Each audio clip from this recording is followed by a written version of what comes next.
Hi, thank you for joining us on this episode of Sports Bets for Free. My name is Scott Jenkins, your host, just a local sports bettor here in Phoenix, Arizona.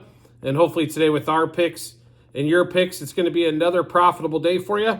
Black Friday, November 24th. Lots of basketball to get into, in-season tournament for the NBA. And we also have a couple of college basketball games we are hooked on to. So we're going to knock out the college basketball first and go from there on that one. But first game up for us, college basketball-wise, 1:30 here in Arizona, so that'd be 12:30 Pacific or 3:30 out east. USC favored by 2.5 against Oklahoma. Oklahoma just coming off that big win over Iowa. I don't know if I can put how do I put this? Big 12 basketball is quite a bit better than Pac-12 or soon to be Big 10 or whatever the hell it is basketball. Oklahoma has looked better. We are going to take Oklahoma and take those points as they're getting 2.5.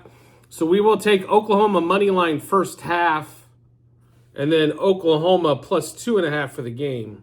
But repeat that one more time. Oklahoma money line first half and then Oklahoma plus 2.5 for the game. We'll take the points in our pocket for the game. But give them a little plus money at halftime. I think they take an early lead. USC has struggled a little bit. I'm surprised, to be really honest, out of the gate. So a lot of talk about Bronny's back on a limited practice now. Maybe they're just a little bit all over the place, so to speak. But it's not that they've been horrible. They've just struggled a lot more than I thought they would, putting the ball in the hoop especially. I thought they'd be a little bit more offensive than they have been so far this season. So we will take Oklahoma in that particular matchup there. The next game that we're on is 3:30 out here in Arizona. That would be 2:30 out west and 5:30 out east.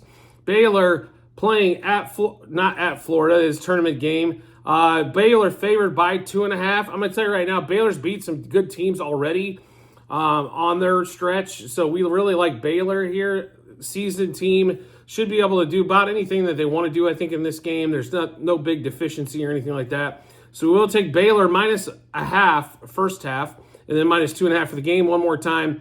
Baylor minus a half, first half, and then minus 2.5 for the game. Now we'll get into the NBA slate. Starts here relatively soon here, so we do apologize. We're a little late today getting these out. But Celtics at the Magic. Celtics 5.5 point road favorite, total of 221.5. We do really like the Celtics here. Celtics minus 1.5 first quarter, minus 3 first half, and minus 5 for the game. Banchero over 18.5 points. I know this line has went up here in the last couple hours. If you can still find over 18.5, great. I think over 19.5, you're fine as well.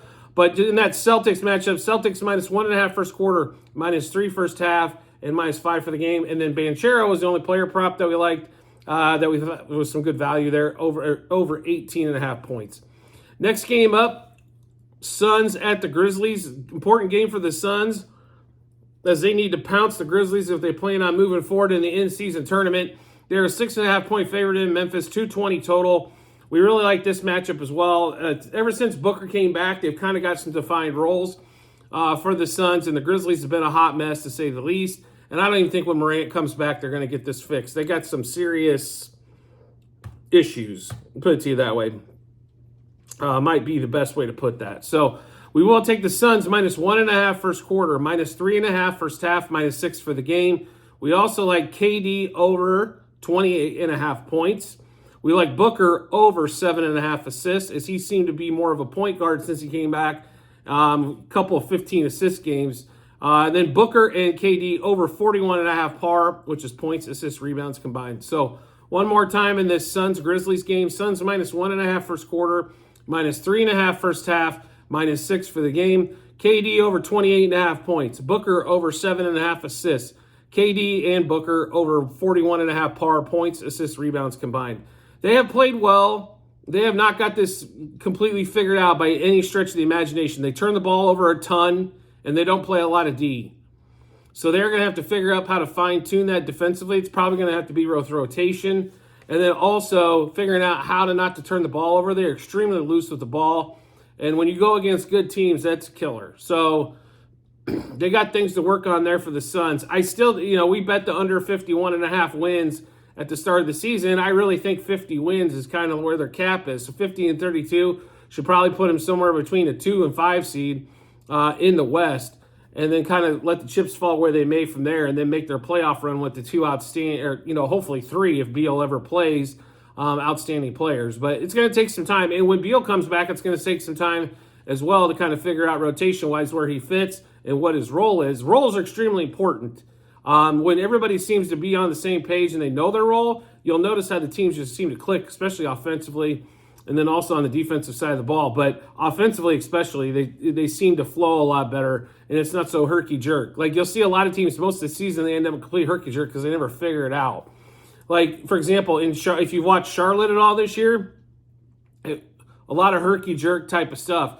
LaMelo Ball is the best player on the floor, and once everybody else on that team realizes that, they'll kind of all fall into place, and it all got to go along LaMelo. But PJ Washington wants to be the star. Everybody wants to be a star on that team. There's really only one, but same type of thing. Now you get to Phoenix, there's really 2, and Bradley Beal is an all-star type player, but I wouldn't call him superstar caliber. So now is Bradley Beal going to take that defined third role where basically he's more of a 3-and-D guy? This is where Mikal Bridges would have been fantastic in this role. Unfortunately, you had to make the numbers work in order to get KD. Wasn't a big fan of getting KD, and definitely hated the Bradley Beal deal, as they thought it just stripped everything depth-wise and future picks. But Matasheba wants a championship, and he wants it yesterday. So therefore, the Suns are going to continue down this road. We hope they get plenty of veteran contracts, and then player exemptions as well, so they can keep filling out this roster with good talent around these guys. Because I hate to say it, but we know KD at some point is going to not play a stretch of 10 to 15 games, and then what the hell is going to happen? So we'll get back to the NBA after I went off on my little Suns rant here. So do apologize about that. We'll get into the Heat, Knicks. Knicks 4.5-point favorite home, 212.5 total. If this is a playoff game, I'd have hit the under so hard on this freaking thing. As both teams are, I don't know if they're great defensively, but they do rebound the ball pretty well, which normally means you only get one shot, that therefore keeps scoring down. But we have nothing on this particular matchup. Same thing goes for the next game. Bulls at the Raptors. Raptors 5.5-point favorite, 217 total. And same thing for the next game, Nuggets Rockets. We looked at the Jokic par. It was 51.5. Not saying he can't hit that. Rockets played a lot better defense, though, this season. Coach does matter, I guess. Nuggets 3-point favorite on the road, 214.5 total. We stayed away from this one as well. Those are the 3, in my opinion, the 3 ugly games today on the NBA slate. We've got a total of 10 games, and those 3 don't have any interest for me. I'm sure they do for local fans and things of that nature, but on a nationwide basis, there's not a lot of guts and glory, so to speak, in those 3 games. Next game, Wizards at the Bucks. Bucks 11.5-point home favorite, total around 245. We only have one play from this game, and that is going to be Giannis over 49.5 par.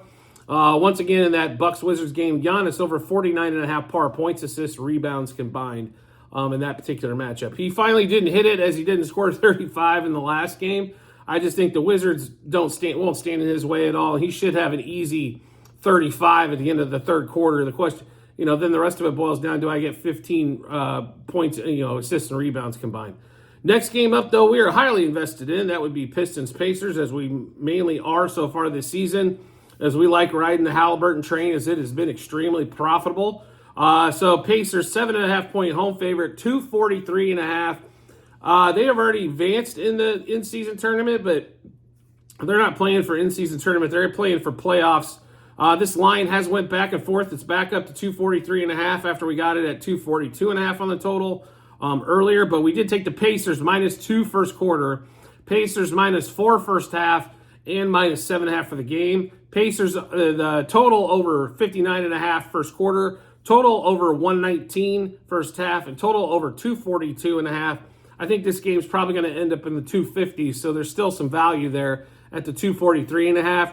We also love Halliburton, as we mentioned before. His par number has went up, though, as to be expected. When you keep pushing it in the 50s every damn game, they're going to raise it from the 30s. Now it's over 42.5. We'll still go with that.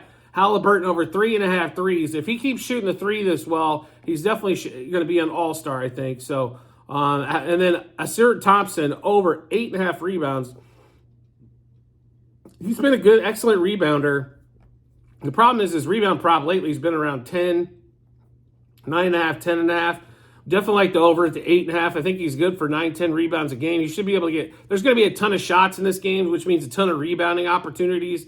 So we definitely like the over 8.5 rebounds for Thompson in that particular matchup. So to run through that Pacers-Pistons game one more time for you, Pacers -2 first quarter, -4 first half, -7.5 for the game. Over 59 total first quarter, over 119 total first half, and over 242 total for the game. Halliburton over 42.5 par, points, assists, rebounds combined. Halliburton over 3.5 threes made, and Asir Thompson over 8.5 rebounds in that particular matchup. Next game up for us is next game on the schedule, I should say. Kings at the Timberwolves. Timberwolves a 4-point home favorite, 229.5. The T-Wolves are for real, folks. I'm just going to make you aware of it. The Kings, I think, are a good team. I think the Kings, though, this year are going to be around that 41 to 44 win mark as they beat up on the bad teams in the NBA. But the T-Wolves, in my opinion, have got a great shot to be a top 3 seed in the West. As long as it all boils down to health, obviously. But they finally figured out who their best player is, and that's going to be Anthony Edwards. And then everybody else kind of fits the role. Cat's kind of like Robin, and then you got Rudy Gobert as your rim protector. He has not got as many rebounds the last few games as they would like, but there are going to be nights where he only gets 7 or 8. But when you're 7'8" or whatever the hell, however tall he is, I think getting 10 rebounds, 11 rebounds a night should not be that difficult. So if he can strive to get that, and then let Ant-Man and Cat get to work, I think they have something cooking there. But we do like the T-Wolves -1 first quarter, -2.5 first half, and -4 for the game. De'Aaron Fox over 26.5 points and over 36.5 par. And we also like Anthony Edwards over 37.5 par. So one more time in that T-Wolves-Kings game, T-Wolves -1 first quarter, -2.5 first half, -4 for the game. De'Aaron Fox over 26.5 points and over 36.5 par. Anthony Edwards over 37.5 par, points, assists, rebounds combined. Next game up on the schedule is going to be Spurs-Warriors. Warriors 10-point home favorite, 235 total in that particular matchup. We only have a couple plays, and they're both on Wemby as we continually go back to Wemby and Chet Holmgren.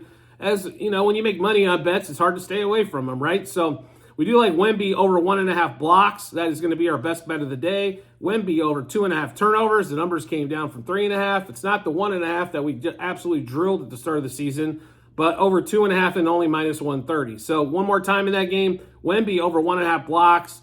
Wemby over 2.5 turnovers. The last game of the day is Pelicans-Clippers. Clippers 5-point home favorite, 226.5 total over the Pelicans. We don't currently have anything on this game. We might put something on it later as it's such a late game for basketball. But I will tell you this, the Pelicans have been a little inconsistent to say the least. A lot of it's due to injury, not sure who's in the lineup, who's doing what. Zion's, I don't know what happened to Zion, but now all of a sudden he's become like a little passive. But he needs to go back to being aggressive and being that 28 to 30 points every night and 7+ rebounds, and get back into the paint and get this thing done. I think he's just been a shade passive. Just go after it, big fella. If you get hurt, you get hurt. It's just the way the world works. Some of us aren't meant to stay healthy. When I played football, if I could stay healthy more than 5 minutes, it was a miracle. So I completely understand that. No current plays in that game, but do make sure you do check out the Google Sheets at the end of this episode. In the comments section, you will see a link that says docs.google and then a bunch of other stuff behind it. That is a link to our Google Sheets. That'll have all of our bets, what juice we got those at, what book we placed them at, and then obviously results when we get done. Yesterday with just college basketball, it was about a 50-50 day. We did end up head on Utes because we had 2 Arizona bets weighed in for us and covered the day. So another positive day in basketball. I think that's about 4 in a row. We're up over 800 units so far in basketball with NBA and college. So off to a great start there. If you like football as well, there's going to be a 23-24 football sheet. You can see where we're at for the season. I think we're up 1,300 units in that one. And if you want to go back even further, you can look at baseball that just ended earlier this month. We were up over 7,500 units in baseball. Baseball and basketball, in my opinion, are probably your two best opportunities to make money, but football is the most bet and the most bet by far. But there are great opportunities in baseball and basketball. So if you're just tuning into the show and you normally just like football bets, we have those as well. Don't sweat that at all. But I think there's a great opportunity to make money in basketball and baseball. So don't be afraid to hop in on that train and let's make some dough. And as always, if you can subscribe and get notifications to the YouTube channel, so when we drop our bets, you get those first. Makes life really simple when you subscribe and got the notifications turned on. You get notifications to your phone or device. It lets you know Sports Bets for Free has dropped new bets.